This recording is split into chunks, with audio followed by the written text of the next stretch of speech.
রাজধানীতে ১ নভেম্বর থেকে নির্ধারিত ভাড়ায় সিএনজি অটোরিকশা চালানোর নির্দেশ বাস্তবায়ন নিয়ে সংশয়ে যাত্রীরা।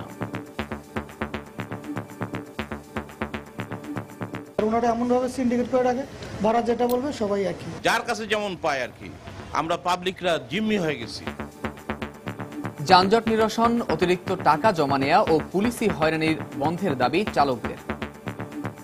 সমস্যা আমরা যদি মালিক চাপ দিতে আমরা জাতির উপর চাপ দিতে হবে, মিটার ছাড়া চালাতে হবে। এই মিটার নতুন বাড়াইছে 900 টাকা নেওয়ার কথা, যদি এখান থেকে জমা আবার বাড়ায় তাহলে আমাকে তাহলে চলা যাবে না। নতুন হারে ভাড়া কার্যকর করতে রাস্তায় থাকবে ভ্রাম্যমাণ আদালত।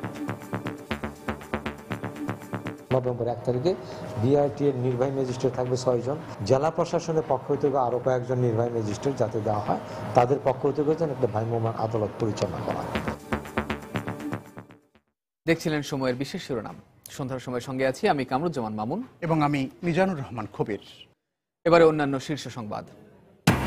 শমশের মবিন পদত্যাগ করায় বিএনপির কোনো ক্ষতি হবে না, মন্তব্য ফখরুলের। সরকারি নিপীড়ন ও অসুস্থতার কারণে এমন সিদ্ধান্ত, মত শীর্ষ নেতাদের। ঢাকা ও জগন্নাথ বিশ্ববিদ্যালয়ে ভর্তি পরীক্ষায় ডিজিটাল জালিয়াতির অভিযোগে 3 জনকে 2 বছর করে কারাদণ্ড। প্রশ্নপত্র ফাঁসের গুজব ছড়ানোয় আটক 22। পাচারকারীদের হাত থেকে রক্ষা পেলেও ভারতের 5 অবুঝ শিশুর দুর্ভোগ চরমে। মা বাবার কাছে ফিরে যেতে ব্যাকুলতা, আইনি জটিলতার কথা বলছেন সংশ্লিষ্টরা। এবং শেখ কামাল ক্লাব কাপের ফাইনালে কিছুক্ষণের মধ্যেই মাঠে নামবে চট্টগ্রাম আবাহনী ও কলকাতা ইস্ট বেঙ্গল। দু দলেরই লক্ষ্য শিরোপা।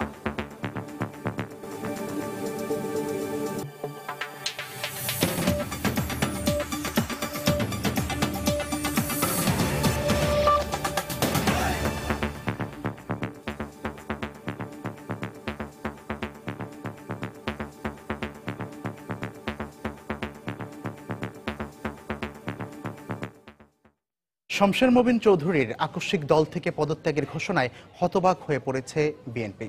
দলের শীর্ষ নেতাদের দাবি, দলীয় চাপে নয়, সরকারের নিপীড়ন ও অসুস্থতার কারণে রাজনীতি থেকে সরে যাওয়ার সিদ্ধান্ত নিয়েছেন তিনি। তবে সুস্থ হয়ে শমশের মবিন আবারও দলে ফিরবেন বলেও আশাবাদ ব্যক্ত করেছেন তারা। রিপোর্ট সালাউদ্দিন সুমনের। 5 জানুয়ারির নির্বাচনের পর বিএনপি নেতৃত্বাধীন 20 দলীয় জোট 2 দফায় আন্দোলন গড়ে তুললেও নানা কারণে তা ব্যর্থ হয়। এরপর সাম্প্রতিক সময়ে রাজপথের কোনো আন্দোলনে না থাকলেও দল গোছানোর পাশাপাশি দাবি আদায়ে বিদেশি শক্তিগুলোকে কাজে লাগানোর দিকে মনোযোগ দেয় বিএনপি। বিদেশি বিভিন্ন সংস্থা ও কূটনীতিকদের সঙ্গে যোগাযোগের ক্ষেত্রে গুরুত্বপূর্ণ ভূমিকা পালন করে আসছিলেন দলের ভাইস চেয়ারম্যান শমশের মবিন চৌধুরী। কিন্তু অসুস্থতার কারণ দেখে বুধবার রাতে দলের ভারপ্রাপ্ত মহাসচিবের মাধ্যমে চেয়ারপারসন বেগম খালেদা জিয়া বরাবর দল থেকে পদত্যাগের চিঠি দেন তিনি। হঠাৎ তার এমন সিদ্ধান্তে অনেকটাই হতবাক বিএনপির নীতি নির্ধারণী পর্যায়ের নেতারা। আমি বলবো এটা অপ্রত্যাশিত। এই পদত্যাগের আগে আমরা কেউ কোনো প্রকার আজ করতে পারি নাই যে উনি পদত্যাগ করবেন। এ নিয়ে গুজব বা বিভিন্ন রকম যে কথাবার্তা হচ্ছে অত্যন্ত দুর্ভাগ্যজনক। এটা তার সম্পূর্ণ ব্যক্তিগত ব্যাপার। শমশের মবিন চৌধুরীর পদত্যাগে দলীয় কোনো চাপ ছিল না বলে জানান দলের শীর্ষ নেতারা। কোনো কিছু এমন রাজনৈতিক অনিশ্চয়তা বর্তমানে নাই বা দলের ভিতরে এমন কোনো অস্থিরতা নাই যার কারণে কেউ দল থেকে পদত্যাগ করতে পারেন। তার বা চোখটা না ডান চোখটা ফুলে গেছে, অথচ তাকে বিদেশে যাওয়ার জন্য তার পাসপোর্টটা পর্যন্ত আটকিয়ে রেখেছে। তো স্বাভাবিকভাবে তার মতো একজন লোক রাজনীতির প্রতি তার বিতৃষ্ণা এসে গেছে। স্বাস্থ্যগত সমস্যা দূর হলে তিনি আবারও বিএনপির রাজনীতিতে ফিরে আসবেন বলেও আশাবাদ এই নেতাদের। আমরা আশা করব যে ওনার স্বাস্থ্য ভালো হলে উনি আবার দেশের এবং জনগণের সেবায় ওনার যে রাজনৈতিক দল, ওনার মনের কাছে যে রাজনৈতিক দল, জাতীয়তাবাদী দলে পুনরায় যোগ দেবেন। উনি একটা দায়িত্বশীল রাজনৈতিক নেতা। উনি তো যখন তার দায়িত্ব পালনের সক্ষম মনে করবেন, অবশ্যই উনি যদি রাজনীতিতে ফিরে আসবেন। শমশের মবিনের পদত্যাগের ঘোষণা দল পুনর্গঠনে কোনো প্রভাব ফেলবে না বলেও মন্তব্য শীর্ষ নেতাদের। এটা একটা সাধারণ মন্তব্য। সালাউদ্দিন সুমন, সময় সংবাদ, ঢাকা। বিএনপির ভাইস চেয়ারম্যান শমশের মবিন চৌধুরীর পদত্যাগে দলের কোনো ক্ষতি হবে না বলে মন্তব্য করেছেন ভারপ্রাপ্ত মহাসচিব মির্জা ফখরুল ইসলাম আলমগীর। দুপুরে সিলেটের সাংবাদিকদের তিনি একথা বলেন। এর আগে দুপুর 12:30টার দিকে সিলেট ওসমানী আন্তর্জাতিক বিমানবন্দরে পৌঁছান মির্জা ফখরুল। এরপর তিনি জুমার নামাজ শেষে হজরত শাহজালাল ও শাহপরান রহমতুল্লাহি আলাইহের মাজার জিয়ারত করেন। পরে স্থানীয় একটি হোটেলে সাংবাদিকদের সঙ্গে কথা বলেন তিনি। এ সময় তিনি বলেন, শমসের মবিনের পদত্যাগে দলে কোনো ভাঙন সৃষ্টি হয়নি।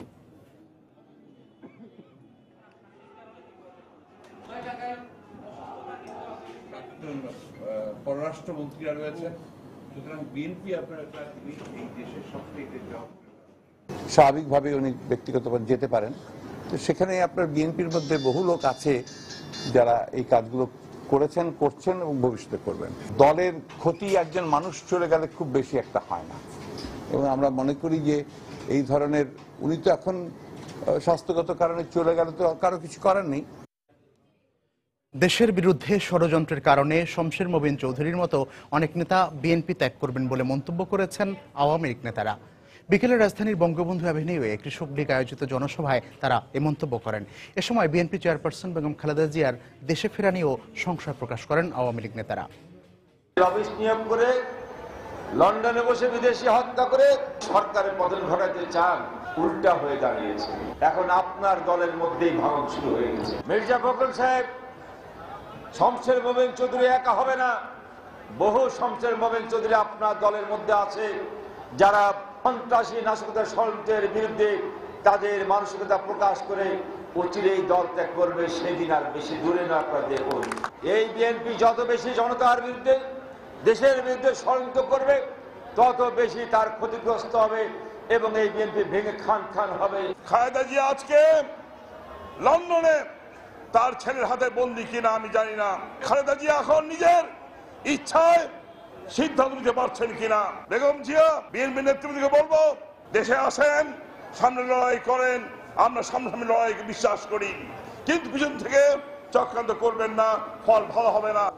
2015-16 শিক্ষাবর্ষে ঢাকা বিশ্ববিদ্যালয়ের বিজ্ঞান অনুষদভুক্ত ক ইউনিটের স্নাতক প্রথম বর্ষের ভর্তি পরীক্ষা অনুষ্ঠিত হয়েছে। এবছর প্রতি আসনের বিপরীতে 40 শিক্ষার্থী ভর্তিযুদ্ধে অংশ নিয়েছেন। সকাল 10টা থেকে 11:30 পর্যন্ত চলে পরীক্ষা। এ সময় ডিজিটাল জালিয়াতির অভিযোগে এক পরীক্ষার্থীকে 2 বছরের কারাদণ্ড দিয়েছেন ভ্রাম্যমাণ আদালত। এদিকে গতরাতে রাজধানীর বিভিন্ন স্থানে অভিযান চালিয়ে প্রশ্নপত্র ফাঁসের গুজব ছড়ানোর অভিযোগে 22 জনকে আটক করে গোয়েন্দা পুলিশ। মেডিকেল ও বুয়েটের ভর্তি পরীক্ষা শেষ হয়ে যাওয়ায় উচ্চ মাধ্যমিকে উত্তীর্ণ বিজ্ঞান বিভাগের শিক্ষার্থীদের লক্ষ্য এখন ঢাকা বিশ্ববিদ্যালয়ের ক ইউনিটভুক্ত বিজ্ঞানের বিষয়ে ভর্তি হওয়া। শুক্রবার ক ইউনিটের 1700 আসনের বিপরীতে ভর্তিযুদ্ধে অংশ নেয় প্রায় 72,000 শিক্ষার্থী। সকাল 10টা থেকে 11:30 পর্যন্ত ঢাকা বিশ্ববিদ্যালয় ক্যাম্পাস সহ রাজধানীর 76টি কেন্দ্রে একই সাথে ভর্তি পরীক্ষা অনুষ্ঠিত হয়। পরীক্ষার হল পরিদর্শন করে বিশ্ববিদ্যালয়ের উপাচার্য জানান, ভর্তি পরীক্ষায় প্রশ্নপত্র ফাঁসের গুজব ছড়ানোয় প্রতারক চক্রের 22 সদস্যকে আটক করেছে গোয়েন্দা পুলিশ। প্রশ্নপত্র ফাঁস হয়তো করতে পারে না, কিন্তু প্রশ্নপত্র ফাঁসের একটা বিভ্রান্তি ছড়িয়ে আমাদের যে পরীক্ষার্থী তাদের থেকে টাকা পয়সা নেওয়ার একটা চেষ্টা করে। তবে এখন পর্যন্ত এমন কোনো পাইনি যে প্রশ্নপত্র ফাঁস করতে পেরেছে।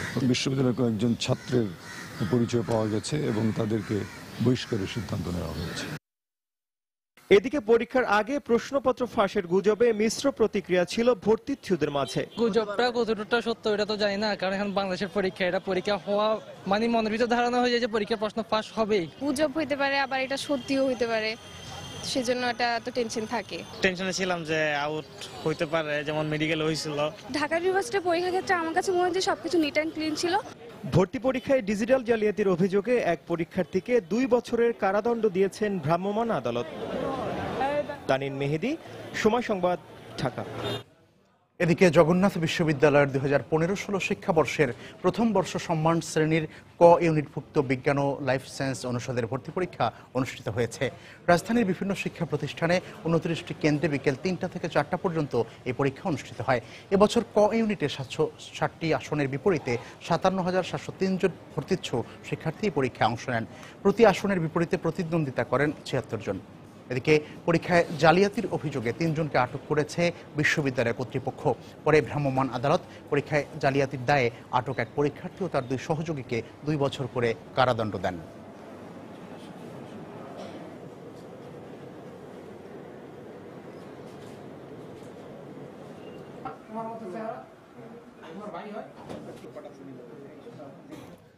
রাজধানীতে 1 নভেম্বর থেকে নতুন করে নির্ধারিত ভাড়ায় চালাতে হবে সিএনজি অটোরিকশা। ভাড়া প্রথম 2 কিলোমিটারে 40 টাকা এবং পরবর্তী প্রতি কিলোমিটার 12 টাকা। তবে গণপরিবহনের সংকট থাকায় সরকারি নির্দেশ বাস্তবায়ন নিয়ে সংশয়ে যাত্রী ও প্রাইভেট অটোরিকশা মালিকরা। অন্যদিকে চালকদের দাবি, যানজট নিরসন, অতিরিক্ত টাকা জমা নেওয়া ও পুলিশি হয়রানি বন্ধ করা প্রয়োজন। বিআরটিএ জানিয়েছে, পর্যাপ্ত সংখ্যক ভ্রাম্যমাণ আদালত থাকবে রাজধানীর সড়কগুলোতে। মিজানুর রহমান কবিরের রিপোর্ট। রাজধানী ঢাকায় বিআরটিএ অনুমোদন দিয়েছে মাত্র 13,000 সিএনজি অটোরিকশার। ব্যক্তি মালিকানা ও আশপাশের শহর থেকে এসে চলে আরও 1,000 গাড়ি। 2002 সালের আগে 35,000 বেবি ট্যাক্সি চলাচল করলেও পরবর্তীতে সিএনজি অটোরিকশার সংখ্যা 13,000-এই সীমাবদ্ধ রাখে কর্তৃপক্ষ। ফলে গণপরিবহন সংকটকে পুঁজি করেই সিএনজি অটোরিকশার চালক ও মালিকরা অতিরিক্ত ভাড়ার ফাঁদে ফেলেন যাত্রীদের। তাড়াহুড়ার মধ্যে আমাদের বাধ্য হই আমরা এই সমস্ত ইনাদের কথা মানতে বাধ্য হই। ওনারা এমনভাবে সিন্ডিকেট করে রাখে, ভাড়া যেটা বলবে সবাই একই, যার কাছে যেমন পায় আর কি। আমরা পাবলিকরা জিম্মি হয়ে গেছি। আজকে গাড়ি সংকটের কারণে কিন্তু যাত্রীরা রাস্তায় হয়রানি হচ্ছে আর তারা অধিক মুনাফা লাভ করতেছে। চালকদের দুশ্চিন্তা, যানজট আর পুলিশি হয়রানি নিয়ে। এছাড়া মালিক পক্ষের 900 টাকা জমা নেওয়ার নিয়ম মানা নিয়েও শঙ্কিত তারা। সমস্যা আমরা যদি মালিক চাপ দিতে আমরা জাতির উপর চাপ দিতে হবে, মিটার ছাড়া চালাতে হবে। যানজটটা বেশির কারণে মিটার তো অনেক বিলে পড়ে। মিটারবিহীন অটোরিকশা চলাচলে বিআরটিএর নিষেধাজ্ঞায় বিপাকে পড়েছেন ব্যক্তিগত হিসেবে নিবন্ধন নেওয়া পরিবহনের চালক ও মালিকরা। হাইকোর্টের নির্দেশনা আছে আমাদের গাড়িগুলো চলার জন্য। এই গাড়িগুলো মিটারে ভাড়া মারে কিনা, চুক্তিতে ভাড়া মারে কিনা, এটা আমরা রাস্তায় থাকবো আমাদের গাড়িগুলো কোয়ারি করার জন্য। অন্যদিকে নতুন হারে ভাড়া ও জমার বিধান কার্যকর করতে বিআরটিএ সচেষ্ট বলে দাবি প্রতিষ্ঠানটির চেয়ারম্যানের। নভেম্বর 1 তারিখে বিআরটিএর নির্বাহী ম্যাজিস্ট্রেট থাকবে 6 জন। জেলা প্রশাসনের পক্ষ থেকে আরো কয়েকজন নির্বাহী ম্যাজিস্ট্রেট যাতে দেওয়া হয়, তাদের পক্ষ থেকে যেন একটা ভ্রাম্যমাণ আদালত পরিচালনা করা। মিজানুর রহমান কবির, সময় সংবাদ, ঢাকা। দেখছিলেন আমার তৈরি করা একটি প্রতিবেদন। সন্ধ্যার সময় আরো থাকছে। এমপিও ভুক্তির দাবিতে মাধ্যমিক শিক্ষা প্রতিষ্ঠানের শিক্ষক কর্মচারীদের আমরণ অনশন, দাবি আদায় না হওয়া পর্যন্ত চালিয়ে যাওয়ার ঘোষণা। পাচারকারীদের কবল থেকে রক্ষা পেলেও সহসা দুর্ভোগ থেকে মুক্তি মিলছে না ভারতের 5 অবুঝ শিশুর। চট্টগ্রামের শিশু নিবাসে থাকা এই শিশুরা কখন তাদের মা বাবার কাছে ফিরে যেতে পারবে তাও কেউ নিশ্চিত করে বলতে পারছেন না। পরিবারের কাছে ফিরে যেতে সারাক্ষণে কাঁদছে এই শিশুরা। তবে সংশ্লিষ্টরা বলছেন, আইনি জটিলতা সৃষ্টি হয় আদালতে যাবেন তারা। বিস্তারিত জানাচ্ছেন কমল দে।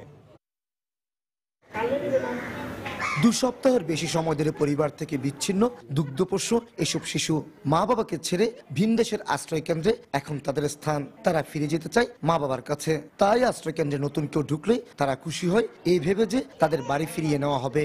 কিন্তু যখনই জানতে পারে এখনই তাদের নেওয়া হচ্ছে না, তখনই শুরু হয় কান্না। কেন বাড়িতে কি আছে? মা, বাবু, কাকা, কাকি, বুয়া, দাদা আছে। এখানে থাকবা না? কেন? আমরা বাদ দিয়ে গত 24 অক্টোবর নোয়াখালীর কোম্পানিগঞ্জ থেকে এই 5 শিশুকে উদ্ধার করে পুলিশ। মূলত তাদের পাচারের জন্য ভারতের ত্রিপুরা রাজ্যের রাধাকৃষ্ণনগর থানাধীন বড় গোকুলপুর এলাকা থেকে চুরি করে নিয়ে আসা হয়। এখন তাদের ঠাঁই হয়েছে চট্টগ্রামের শিশু নিবাসে। তারা যদি তাদের বাবা মাকে ফিরে পায়, বাবা মার কাছে চলে যেতে পারে, এটা আসলে খুবই ভালো হবে। এদিকে তাদের ফিরিয়ে দেওয়ার ব্যাপারে জটিলতা সৃষ্টি হয় আদালতের মাধ্যমে তাদের হস্তান্তর করা সম্ভব বলে জানান সমাজসেবা অধিদপ্তরের এই কর্মকর্তা। আদালতের নির্দেশনা পেলে আমরা তাদের বৈধ অভিভাবকের কাছে ফেরত দেব, এটা আমাদের ডিপার্টমেন্টের নীতি বলে যে এটা আমাদের করতে হবে। উদ্ধারকৃত 5 শিশুর মধ্যে 3 জনকে নগরের রৌফাবাদ এবং 2 জনকে জেলার হাটাজারির ফতেহাবাদ শিশু নিবাসে রাখা হয়েছে। কমল দে, সময় সংবাদ, চট্টগ্রাম। অকার্যকর রাষ্ট্রে পরিণত করতে বিদেশি ষড়যন্ত্রকারীরা এদেশে জঙ্গিবাদের বিস্তার ঘটাতে চায় বলে মন্তব্য করেছেন শিল্পমন্ত্রী আমির হোসেন আমু। দুপুরে নাটোরের নর্থ বেঙ্গল সুগার মিলের 2015-16 মৌসুমের আখ মাড়াই কার্যক্রমের উদ্বোধনী অনুষ্ঠানে তিনি একথা বলেন। বিভিন্ন দেশের মতো জঙ্গিবাদ সৃষ্টি করে বিদেশিরা বিস্তার করতে চায়। আজকে তাদেরকে এই দেশের মানুষের স্বার্থ রক্ষার জন্য ঝুঁকি নিয়ে আজকে তা প্রতিহত করছে। যে ষড়যন্ত্রের মধ্যে উত্তরণ ঘটেছে, মহান রব্বুল আলামিন আমাদের সহায় বলেই এটা সম্ভব হচ্ছে। শেখ হাসিনা যখন সরকার গঠন করে তখনই এই দেশের মানুষের ভাগ্যের উন্নয়ন হয়, তখনই এই দেশের সর্বক্ষেত্রে উন্নয়নের অগ্রযাত্রা হয়, আন্তর্জাতিকভাবে আমরা স্বীকৃতি পাই এবং আমরা পুরস্কৃত হই। বর্তমান সরকারের আন্তরিক প্রচেষ্টায় দেশের শিক্ষা ও স্বাস্থ্য খাত সহ সব ক্ষেত্রে বৈপ্লবিক পরিবর্তন এসেছে বলে মন্তব্য করেছেন খাদ্যমন্ত্রী অ্যাডভোকেট কামরুল ইসলাম। বিকেলে রাজধানীর বকশীবাজারে এক অনুষ্ঠানে বক্তব্য রাখেন তিনি। এত বৈপ্লবিক পরিবর্তন এসেছে আমরা বাংলাদেশের নাগরিক বলে বাংলাদেশের জন্য। আজকে বাংলা লেখাপড়া হচ্ছে, আজকে ইউনানি চিকিৎসার অনেক অনেক পরিবর্তন হয়েছে, অনেক অনেক উন্নতি হয়েছে। সমস্ত বই আপনারা বাংলায় পাচ্ছেন, আপনারা গবেষণা করার সুযোগ পাচ্ছেন, আপনারা মেডিকেল চিকিৎসকদের সাথে পাল্লা দিয়ে না হলেও আপনারা তাদের কাছাকাছি যাওয়ার চেষ্টা করছেন। এই সুযোগ সুবিধা কিন্তু আমাদেরকে এনে দিয়েছে মাননীয় প্রধানমন্ত্রী জননেত্রী শেখ হাসিনা। এখন বছরের প্রথম দিন একটা ছাত্র বিনামূল্যে বই পায়, তো এখন প্রত্যেকের কাছে মোবাইল। আপনাদের পরিবর্তন কত এসছে, আপনারা সাধারণ মানুষের কাছে কতটুকু পৌঁছতে পারছেন, এই সাধারণ এই দাওখানার আয় দিয়েই বোঝা যায়। স্বীকৃতি পাওয়া সব শিক্ষা প্রতিষ্ঠান এমপিও ভুক্তির দাবিতে জাতীয় প্রেস ক্লাবের সামনে আমরণ অনশন করছেন নন এমপিও শিক্ষা প্রতিষ্ঠানের শিক্ষক কর্মচারীরা। জাতীয় প্রেস ক্লাবের সামনে বিভিন্ন স্লোগান সহ ব্যানার ফেস্টুন নিয়ে দেশের বিভিন্ন প্রান্ত থেকে আসা শিক্ষকরা সকাল 10টায় এই আমরণ অনশন শুরু করেন। এ সময় তারা বলেন, দীর্ঘদিন ধরে আন্দোলন করলেও দাবি পূরণে কোনো উদ্যোগ নেয়নি সরকার। সবশেষ 2013 সালে আন্দোলনে নেমেছিলেন নন এমপিওভুক্ত শিক্ষা প্রতিষ্ঠানের শিক্ষকরা। সে সময় 3 মাসের মধ্যে এই সমস্যার সমাধান করা হবে শিক্ষামন্ত্রীর এমন আশ্বাসের পর আন্দোলন প্রত্যাহার করা হয়। তবে 2 বছর পরও কোনো ফল না আসায় আবার আন্দোলনে নামতে বাধ্য হয়েছেন বলে দাবি শিক্ষকদের।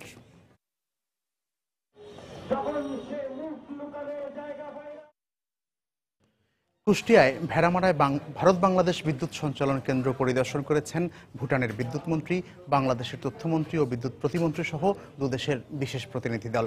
সকাল 10টায় তথ্যমন্ত্রী হাসানুল হক কিনু ভেড়ামারার রামকৃষ্ণপুরে গিয়ে পৌঁছান। পরে 11টার দিকে হেলিকপ্টারে করে সেখানে পৌঁছান ভুটানের বিদ্যুৎ মন্ত্রী ও বাংলাদেশের বিদ্যুৎ প্রতিমন্ত্রী। পরে তারা বিদ্যুৎ সঞ্চালন কেন্দ্রটি ঘুরে দেখেন। এদিকে তাদের আগমনকে কেন্দ্র করে বিদ্যুৎ কেন্দ্রের আশপাশে নিরাপত্তা ব্যবস্থা জোরদার করা হয়। এই সফরের উদ্দেশ্য মূলত ভারত বাংলাদেশ বিদ্যুৎ সঞ্চালন কেন্দ্রটির মতো ভুটান ও বাংলাদেশের যৌথ উদ্যোগে আরেকটি বিদ্যুৎ সঞ্চালন কেন্দ্র প্রতিষ্ঠা করা।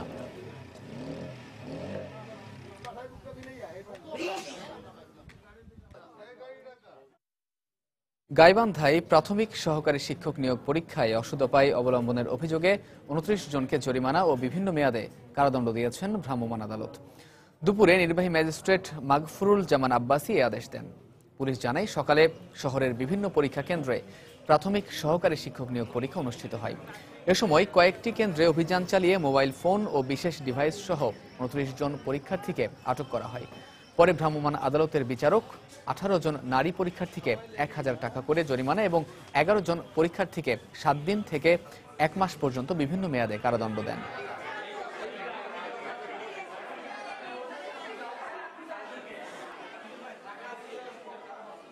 বিভিন্ন সেন্টারে তারা দায়িত্ব পালনকালে যে অপরাধগুলো পেয়েছে, মোবাইল থেকে যে বিভিন্ন তারা যে প্রশ্ন উত্তরগুলো পেয়েছেন, সে ব্যাপারে আমরা আইনগত ব্যবস্থা নিয়েছি।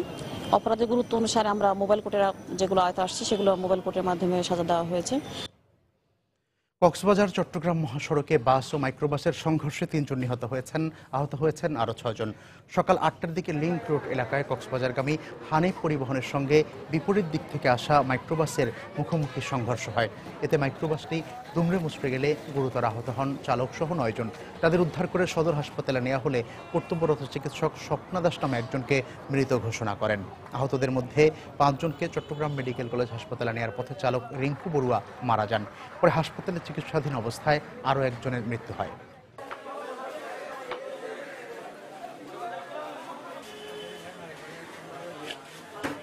ইসলামী শরিয়া মোতাবেক মৃত্যুর পর একজন মুসলিমের লাশ কবরস্থানে দাফন করা হয়, কিন্তু ঝালকাঠির প্রত্যন্ত একটি গ্রামে প্রায় 300 পরিবার 100 বছর ধরে নিজেদের ঘরেই দাফন করছে স্বজনদের লাশ।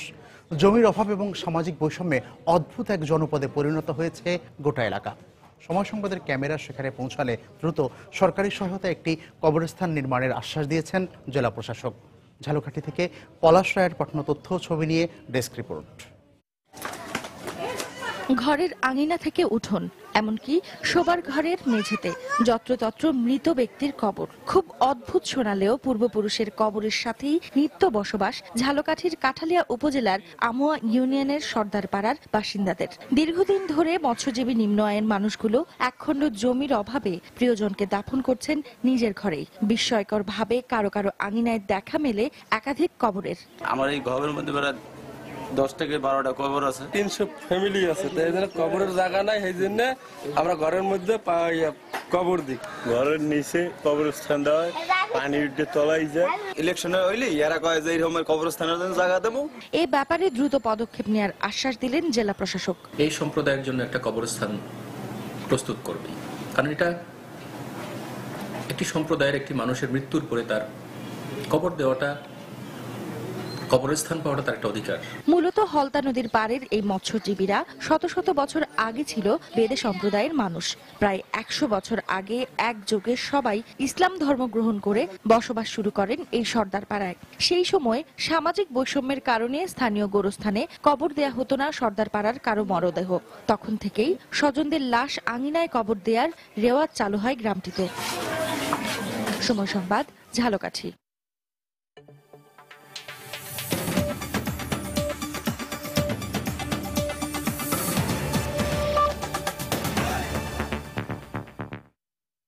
সিরিয়ায় সরকারি বাহিনীর রকেট হামলায় ৪৫ জন নিহত ও অন্তত ১০০ জন আহত হয়েছেন। মানবাধিকার কর্মীদের বরাত দিয়ে এ খবর জানিয়েছে আন্তর্জাতিক বিভিন্ন গণমাধ্যম। শুক্রবার বিকেলে দেশটির রাজধানী দামেস্কের অদূরে দৌমা শহরে এ হামলা চালানো হয়। প্রত্যক্ষদর্শীরা জানিয়েছে, দৌমা শহরের একটি ব্যস্ত বাজার এলাকায় সিরীয় বাহিনী অন্তত ১২টি রকেট নিক্ষেপ করে। শহরটি দামেস্ক প্রদেশের বিদ্রোহীদের সবচেয়ে শক্ত ঘাঁটি হিসেবে পরিচিত। সিরিয়ার সংকট সমাধানে অস্ট্রিয়ার রাজধানী ভিয়েনায় বিশ্ব শক্তিগুলোর আলোচনা চলাকালে এ হামলার ঘটনা ঘটল। জাতিসংঘের হিসেব মতে ২০১১ সাল থেকে ৪ বছরের গৃহযুদ্ধে দেশটিতে ২.৫ লাখেরও বেশি নাগরিক নিহত হয়েছেন।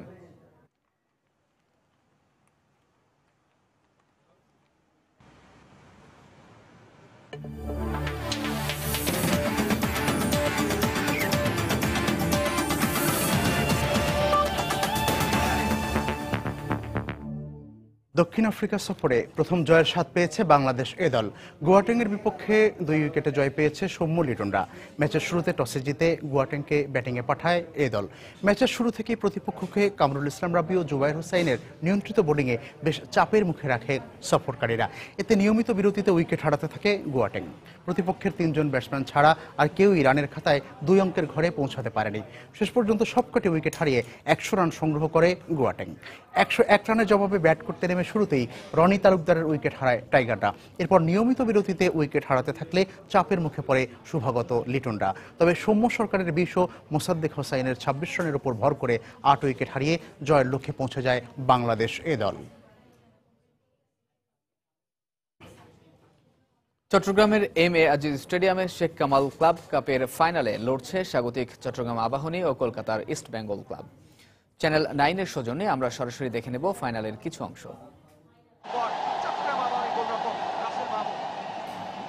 ভারী মাঠে নিজেদের মধ্যে সমঝোতা কিন্তু খুব দরকার খেলোয়াড়দের।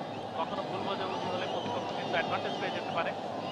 ট্রফি আপনারা দেখতে পাচ্ছেন, আজকের ফাইনালে যে দল জিতবে এই ট্রফি তারা নিজেদের ঘরে তুলে নেবে। শেখ কামাল আন্তর্জাতিক ক্লাব কাপ ফুটবল টুর্নামেন্টের প্রথম আসর চট্টগ্রামের এম.এ. আজিজ স্টেডিয়ামে। এই প্রথম আসরে যে দল শিরোপা জিতবে নিশ্চয়ই ইতিহাসে তাদের স্থান থাকবে এবং যতদিন এই টুর্নামেন্ট চলবে সবসময় স্মরণ করা হবে। প্রথম ফুটবল চ্যাম্পিয়ন হয়েছিল এই টুর্নামেন্ট। খানিকটা উত্তেজনা এখানে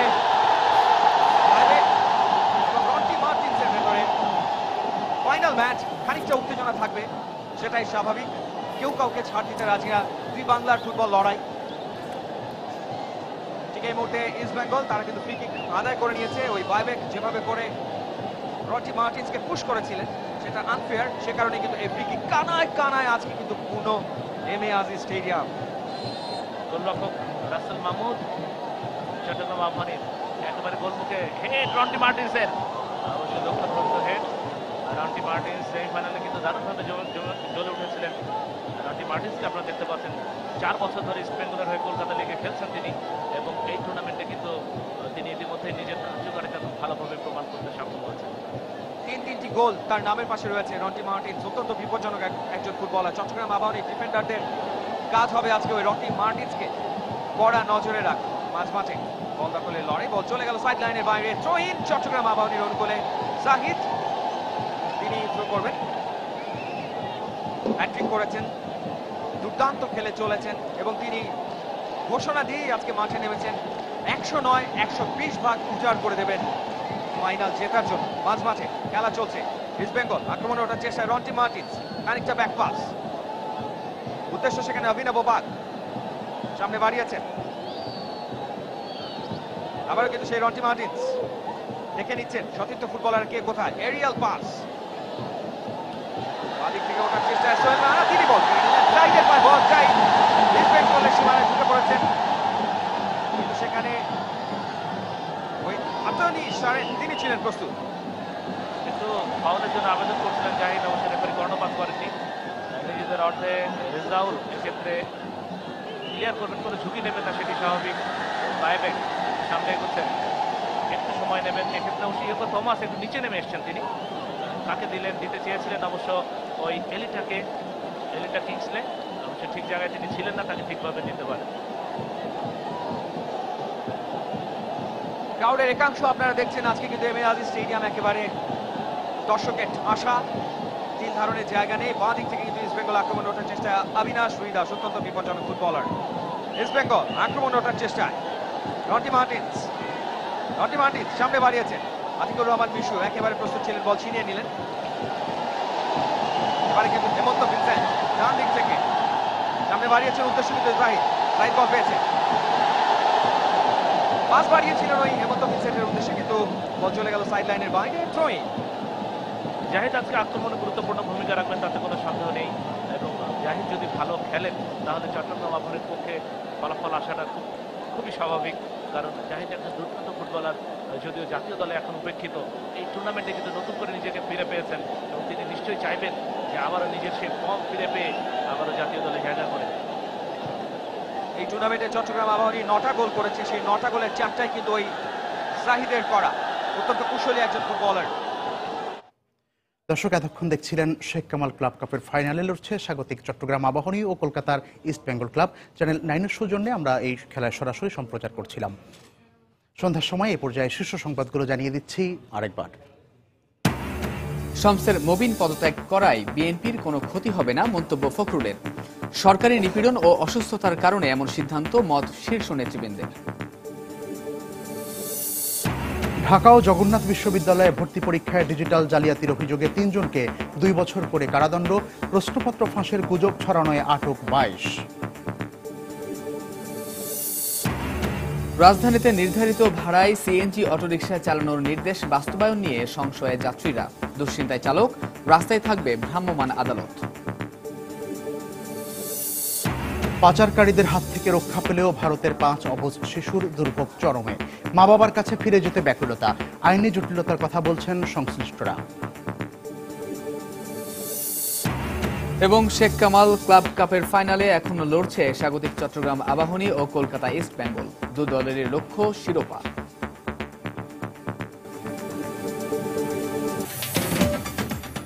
এই ছিল সন্ধ্যার সময়ে। যে কোনো খবর পেতে ভিজিট করুন সময়নিউজ.tv। সঙ্গে থাকুন সময়।